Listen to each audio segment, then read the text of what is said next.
Chapter 23, Lord Lattimers' Ladies by Margaret Elin Schmidt and Dan McLaughlin. Post-stroke. Chapter 23, Alice Escapes. Time was running out and Brian was beginning to fade. Alice needed the wisdom of the old coot, who, hopefully, despite his late entrance into the narrative, could provide the missing piece to put the whole puzzle together and get Alice and Brian back to their real home. She had a strong suspicion that the eccentric professor was going to be one in the same as the father of the little girl both she and Brian had met on the previous day, the quill seller.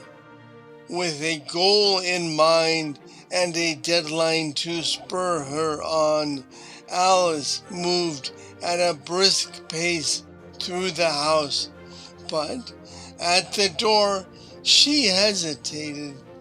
It seemed rude just to abandon Carl and everyone else without a word. "Okay," Alice sang out. "I'm heading off to town. Anyone need anything?" It seemed no one did.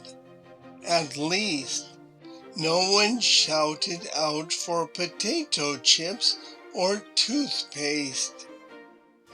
But then a rush of approaching footsteps made her pause on the threshold, and all at once Mrs. Downs rounded into view, followed by a scrambling Miss Pocket.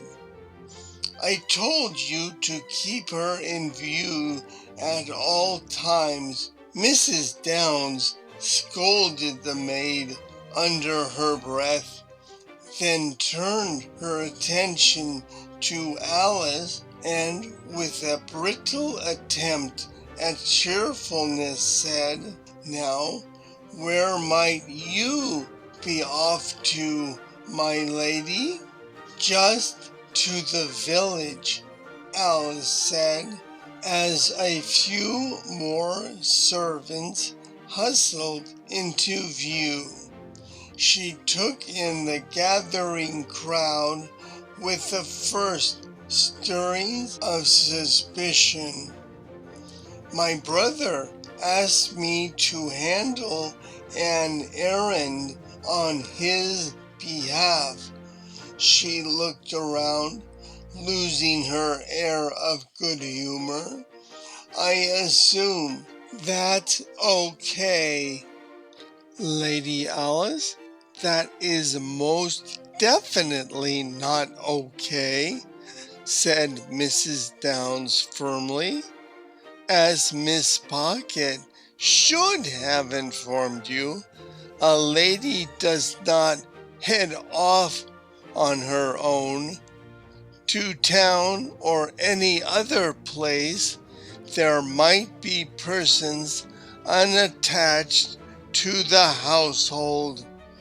"I'm sorry, Mrs. Downs, it won't happen again," said Miss Pocket, aflutter with apology. "But I just," began Alice. The housekeeper interrupted. "Some latitude has been granted to you, my lady, given the particular circumstances of your arrival at the castle." She made an economical gesture that included not just the buildings, but the servants at her back, too. "But I must tell you, my lady, certain things are not done." "But Brian's, Alice tried again to explain the urgency, but was again cut off. Mrs. Downs said firmly, "There are certain standards of behavior that must be upheld for the benefit of those that live here." She was clearly speaking in code. Probably it was all so that the servants didn't catch on to the fact that they were working for a house of lunatic time travelers.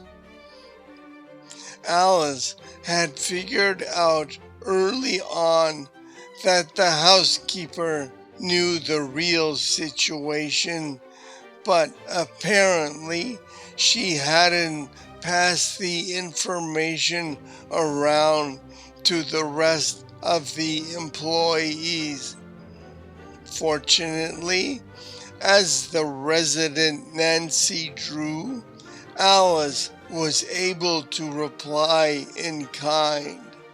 "Yes, Mrs. Downs, it is precisely because of our recent arrival that I need to go to the village to consult with the quill merchant about how best to extract ourselves from this current predicament, because he was evidently here when all the troubles began." The attention of the assembled servants very discreetly swung to consider the sturdy housekeeper. "Be that as it may," Mrs. Downs proclaimed, "ladies of distinction do not sally forth willy-nilly. I will sally forth with or without willy or nilly, because my brother, his lordship, needs me to go," Alice said, managing to speak in code through clenched teeth. Miss Pocket courageously inserted herself into the conversation. "It would take but a moment for me to do your hair and change your carriage gown. Then I can accompany you on your quest to the village," adding with just the slightest emphasis, "as is suitable for a lady of your station." Alice took in a breath and was about to make a heated reply, but then she happened to see the expressions on the faces of the servants gathered around them. If one or two were being entertained by the argument, most were clearly not enjoying the spectacle. Either way, it was obvious that her departure from tradition had caused an upset in the staff's daily routine. It was possible, just barely, that on some levels Mrs. Downs had a valid point. Recognizing the olive branch being offered by Miss Pocket, Alice took a deep breath, swallowed the expletive she'd been about to utter, and realized it was up to her to be the better person here. "I apologize, Mrs. Downs. I did not mean to upset the running of the house," she said in an entirely different tone of voice, less belligerent but no less determined. "However, time is of the essence, and I must go to the village." The attention of the gathered servants turned to Mrs. Downs to observe the effect of this conversational compromise gambit. "Yes, of course, my lady." Mrs. Downs seemed to accept the olive branch. There was an indistinct sigh, and Alice could see a few of the servants exchange relieved looks with one another. "I merely ask that you not leave the castle unattended." "To act as your chaperone." Alice opened her mouth to protest that she did not need a babysitter, but Miss Pocket suddenly nudged her with a sharp elbow, and Alice reconsidered. Mrs. Downs continued, "Will you be wanting to take the carriage?" Alice blinked in surprise. She had been so focused on the act of leaving that she hadn't considered just how she was going to pop off down to the village, or even where the village actually was. She felt a surge of longing for the modern world, and her hand felt empty without the familiar feel of her car keys in it. Hastily, she considered the alternatives. That would be fine," Alice continued the face-saving dialogue.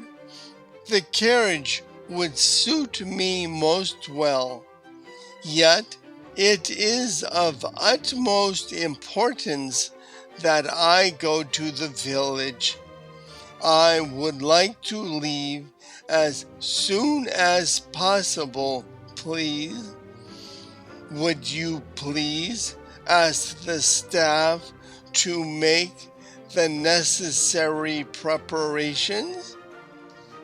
"Very good, my lady," replied the equally formal Mrs. Downs. "I expect there will be a slight delay while the carriage is prepared." Miss Pocket gave a discreet cough, and Alice took the hint and the high road. "I do not mind in the slightest," she lied politely. "That is because it will give me time to change into my carriage dress. I have heard such wonderful things about it," she added dryly, "such as that it is suitable. Do come with me, please, Miss Pocket." "Yes, my lady," said Miss Pocket, eager to shepherd her charge away from Mrs. Downs. "I can assure you that the carriage will be ready in 15 minutes, my lady," Mrs. Downs said with an air of reconciliation. The housekeeper glanced at the staff and repeated, 15 minutes. From the back of the crowd, A few of the boys took off with small exclamations of haste. "Thank you, Mrs. Downs." Alice gave in to the pressure and allowed herself to be sent to her room. The only thing that would have made being banished like this worthwhile would be if the carriage dress fulfilled its promise. Behind her, she could hear the servants bustling in their wake as they scurried to have the carriage ready when she returned. Alice waited until they were out of earshot before she turned on Miss Pocket. "What was that all about?" Alice demanded. The maid was likewise hustling down the hall. 15 minutes was not very much time to effect a complete wardrobe transformation, and gave her a harassed look. "Etiquette," she began. "I call BS," replied Alice. "I mean, I don't know everything about the time we're in right now, but I do know that country rules are supposed to be more lax than city rules, and you can't get more country than a castle on the edge of a moor. No offense, Carl," she added automatically as they swept into her chamber. "I'm asking about the part where Mrs. Downs has apparently told you to keep me in sight at all times. What is that? Are we prisoners here?" "Not prisoners," said Miss Pocket, as her fingers flew over laces and ties. "Not exactly. She seemed worried that you or your brother had a tendency to wander off yesterday, and she told me to make sure nothing happened to you." "Well, if I don't get to the village soon," said Alice, "something is definitely going to happen to my brother. I'm trying to save him." "I know," said Miss Pocket. "Don't worry. I'm going to help you. Let's start by stepping out of the skirt and into that one." She saw Alice's rebellious stance and added, "If you stop to argue about it every time the subject comes up, it's just going to take you longer to get out of the door." Alice heaved a gusty sigh and submitted. "Fine." But she couldn't help but appreciate the carriage dress when it was assembled, a ribboned and buttoned gown in an extremely flattering shade of teal. "And my hair looks amazing," she added begrudgingly, as Miss Pocket took a moment to smooth the arrangement of her curls. "You'll be more comfortable in this gown than the other," Miss Pocket said, bending down to help Alice into a matching pair of boots. "You'd be surprised how cold and dusty it is in a carriage. In that case, I hope there's a jacket to go with this gown. I'd hate for all the hard work you did to go to waste," Alice said, just a little bitterly. We wouldn't want to upset anyone by sending me out in public with a curl out of place and ruin my reputation either. Is there a bonnet suitable for carriages? Maybe a fetching one? With a wry smile, Miss Pocket produced one. Needless to say, it was. End of chapter 23 of Lord Latimer's Ladies by Margaret Elin Schmidt and Dan McLaughlin. Read by Dan McLaughlin.